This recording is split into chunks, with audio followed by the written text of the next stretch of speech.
ఈరోజు సిరిసిల్ల జిల్లా వేములవాడ మండలం శాతరాజపల్లి గ్రామంలో వేములవాడ నియోజకవర్గ స్థాయి పాస్టర్ల అసోసియేషన్ కార్యవర్గాన్ని ఆఫీస్ బేరర్లను ఈరోజు ఎన్నిక చేయడం జరిగింది.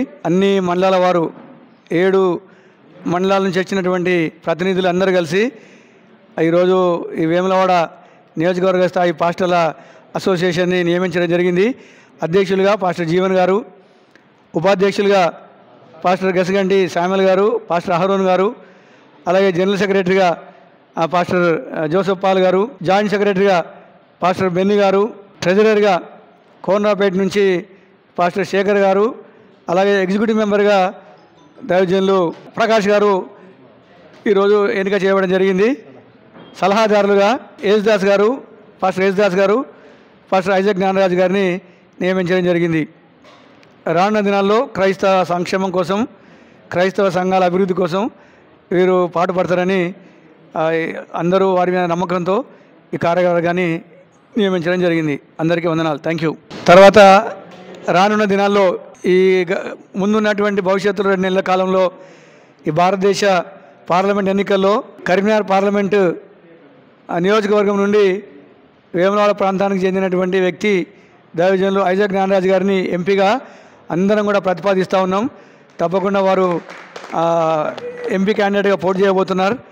ఇక్కడ ఉన్నటువంటి క్రైస్తవులందరూ కరీంనగర్ జిల్లా మరి కరీంనగర్ పార్లమెంటులో ఉన్నటువంటి క్రైస్తవ ప్రజానీకం అంతా కూడా వారికి సంపూర్ణమైనటువంటి మద్దతు తెలిపి వారిని అత్యధిక మెజార్టీతో గెలిపించాల్సిందిగా కోరుతా ఉన్నాం. Thank you. అందరికీ నమస్కారం. యథార్థవాది టీవీ ఛానల్కి స్వాగతం. ఈరోజు వేములవాడలో ఇక్కడ ఉన్నటువంటి నియోజకవర్గ స్థాయిలో ఉన్నటువంటి 8 మండలాల యొక్క పాస్టర్స్ ఫెలోషిప్ యొక్క సమావేశం నిర్వహించినది.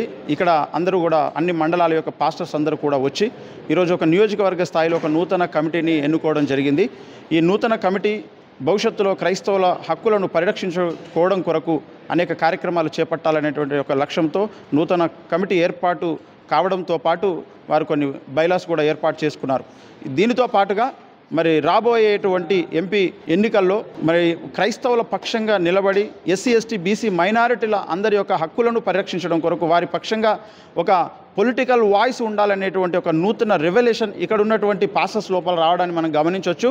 ఇక్కడ ఉన్నటువంటి పాస్టర్ ఐజాక్ గారిని ఈ యొక్క రాబోయేటువంటి పార్లమెంట్ ఎంపీ ఎన్నికల్లో వారు పోటీ చేయాలని ఇక్కడ ఉన్నటువంటి క్రైస్తవ సంఘాలన్నీ కూడా మరి ఏకదాటిగా తీర్మానం చేసి రేపు క్రైస్తవులందరూ కూడా ఒక ఓటు బ్యాంకుగా మారి అందరూ కూడా రేపు మన ఓట్లు మనమే వేసుకోవాలనేటువంటి ఒక తీర్మానానికి రావడం జరిగింది. కనుక ఈ మార్పు ఇది భవిష్యత్తులో తెలంగాణ రాష్ట్రంలో ఉన్నటువంటి మిగతా ఇంకా 16 నియోజకవర్గాలలో కూడా ఇలాంటి మార్పు రావాల్సినటువంటి అవసరం ఉంది. కనుక దీన్ని ప్రతి ఒక్కరు కూడా స్వాగతిస్తారని, భవిష్యత్తులో ఇలాంటి కార్యాచరణలో అందరూ పాలు పొందుతారని మనస్ఫూర్తిగా కోరుకుంటున్నాం. ఇంకా మిగతా జిల్లాలలో మిగతా నియోజకవర్గాల్లో ఉన్నటువంటి పాస్టర్స్ అందరూ కూడా ఎస్సీ ఎస్టీ బీసీ మైనారిటీలను ఏకము చేస్తూ ఇదే విధమైనటువంటి ముందడుగు వేసినట్లయితే రాబోయే దినాలలో క్రైస్తవుల మీద జరుగుతున్నటువంటి దళితుల మీద మైనారిటీల మీద జరుగుతున్నటువంటి దాడులను మనం అడ్డుకోవచ్చు. దీని కొరకు ప్రతి ఒక్కరు కూడా కదిలి రావాలని సేవకులందరికీ కూడా తెలియజేస్తూ ఉన్నాం. అందరికీ నమస్కారం, ధన్యవాదాలు.